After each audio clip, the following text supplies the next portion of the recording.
नमस्कार। SPT news में आपका स्वागत है। पेश है 12 जुलाई सुबह 6:15 राजस्थान की 15 बड़ी खबरों में। राजस्थान में बढ़ते ऑनलाइन निवेश फ्रॉड को देखते हुए राजस्थान पुलिस की साइबर क्राइम शाखा ने आम जन के लिए नई एडवाइजरी जारी की है। साइबर अपराधी प्रतिष्ठित वित्तीय कंपनियों के नाम पर फर्जी व्हाट्सएप ग्रुप बनाकर लोगों को निवेश के नाम पर ठगी का शिकार बना रहे हैं। सोशल मीडिया पर आकर्षक विज्ञापनों के जरिए लोगों को फंसाकर नकली निवेश प्लेटफॉर्म और फर्जी ऐप के माध्यम से लाखों रुपए की धोखाधड़ी की जा रही है। अतिरिक्त महानिदेशक पुलिस विजय कुमार सिंह ने बताया कि साइबर ठग फेसबुक, इंस्टाग्राम और अन्य सोशल मीडिया प्लेटफॉर्म पर free stock analysis, special investment offer और गारंटेड रिटर्न जैसे लुभावने विज्ञापन चलाते हैं।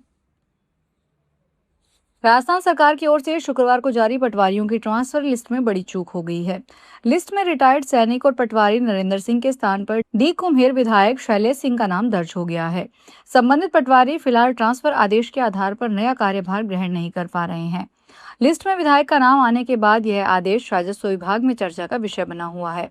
कुछ लोग इसे प्रशासनिक लापरवाही बता रहे हैं तो कुछ ने सरकारी दस्तावेज की जांच प्रक्रिया पर सवाल उठाए हैं। राजस्थान में नशा तस्करों पर लगाए एएनटीएफ का शिकंजा कसता जा रहा है। एएनटीएफ आईजी विकास कुमार के नेतृत्व में नशा तस्कर पर फिर बड़ी कार्रवाई हुई है।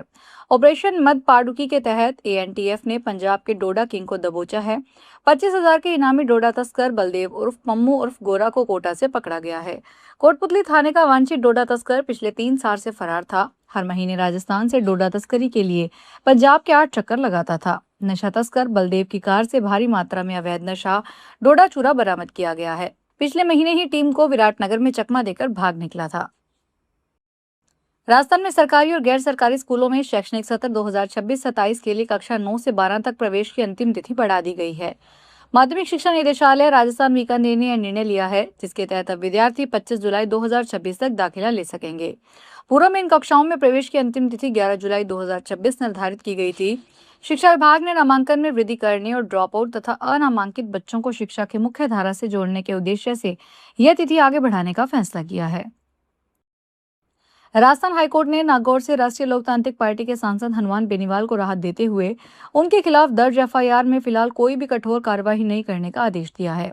कोर्ट ने माना कि मामले में ऐसे महत्वपूर्ण कानूनी सवाल हैं जिन पर विस्तार से सुनवाई की आवश्यकता है। न्यायाधीश फरजंद अली की एकल पीठ ने यह अंतरिम आदेश बेनीवाल की ओर से दायर याचिका पर सुनवाई करते हुए दिया। एफआईआर नागौर जिले के पादुकल्ला थाने में एक राजनीतिक सभा और उसके बाद निकाले गए जुलूस से जुड़े मामले में दर्ज की गई थी। प्रधानमंत्री नरेंद्र मोदी द्वारा 4 जून को जयपुर मेट्रो के दूसरे चरण का शिलान्यास किए जाने के बाद राजधानी जयपुर में मेट्रो नेटवर्क के विस्तार की कवायद तेज हो गई है। राजस्थान सरकार ने जयपुर मेट्रो के तीसरे चरण और भविष्य के नए कॉरिडोर की योजना पर काम शुरू कर दिया है। मेट्रो प्रशासन ने संभावित रूटों की फिजिबिलिटी जांचने के लिए एक एजेंसी को जिम्मेदारी सौंपी है, जो रिपोर्ट तैयार कर सरकार को सौंपेगी। शुरुआती योजना में वैशाली नगर, जगतपुरा, मालवीय नगर और रामगढ़ मोड़ जैसे तेजी से विकसित हो रहे क्षेत्रों को मेट्रो नेटवर्क से जोड़ने पर जोर है। कोटा की कोचिंग नगरी इन दिनों अपराधियों से ज्यादा पुलिसकर्मियों को लेकर सुर्खियों में है। एक बार फिर खाकी सवालों के घेरे में आ गई है। लैंडमार्क सिटी इलाके में स्थित एक रेस्टोरेंट पर पत्थर फेंकने की वारदात में पुलिसकर्मी का नाम सामने आने के बाद शहर में हड़कंप मच गया। मामले में कुन्हाड़ी थाने में तैनात एएसआई वेद प्रकाश पर गंभीर आरोप लगे हैं।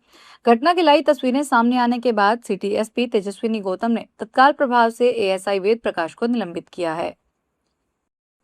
केंद्रीय संस्कृति और पर्यटन मंत्री गजेंद्र सिंह शेखावत ने शनिवार को पत्रकारों से बातचीत करते हुए कहा कि प्रधानमंत्री नरेंद्र मोदी के नेतृत्व में भारत एक उल्लेखनीय परिवर्तन के दौर से गुजर रहा है।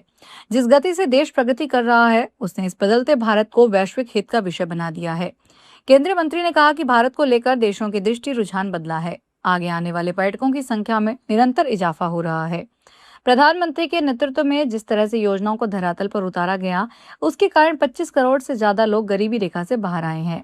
2014 की तुलना में देश की अर्थव्यवस्था दुगनी रफ्तार से बढ़ी है। प्रति व्यक्ति आय और किसानों की आय बढ़ी है। इसकी वजह से लोगों के पास पैसा बचा तो घरेलू पर्यटन में बढ़ावा देखने को मिला।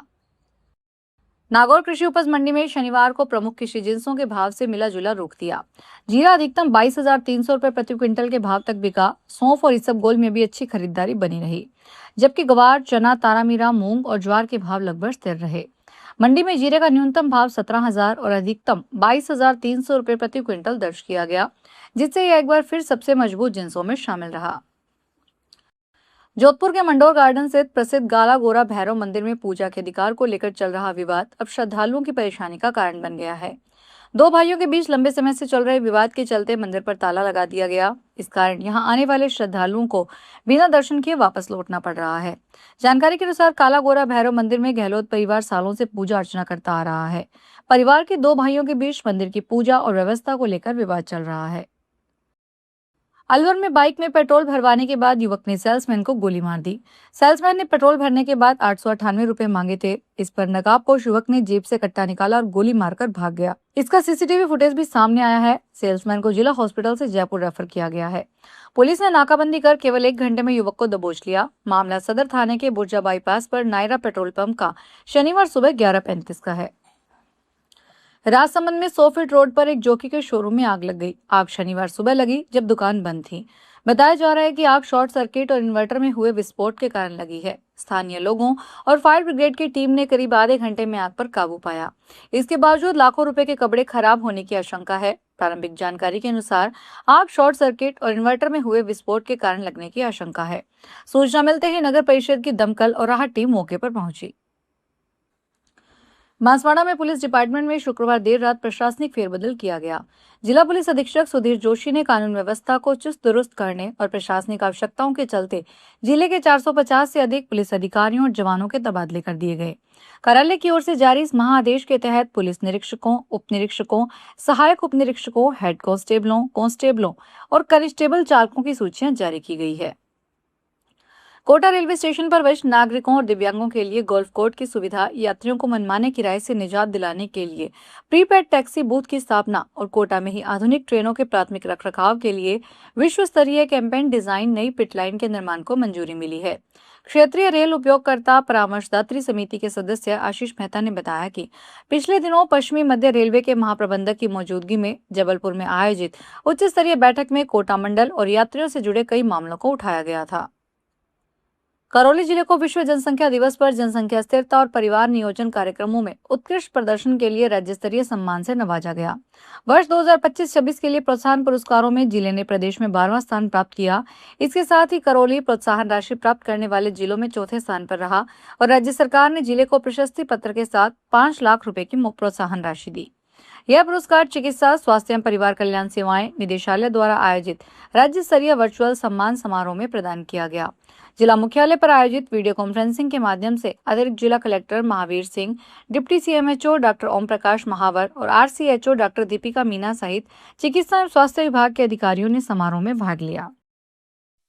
तो ये थी राजस्थान की 15 बड़ी खबरें। अगर आपको हमारा बुलेटिन पसंद आया हो तो वीडियो को लाइक करें, अपने दोस्तों से शेयर करें और चैनल को सब्सक्राइब करना ना भूलें। फिर मिलेंगे नई खबरों के साथ। धन्यवाद।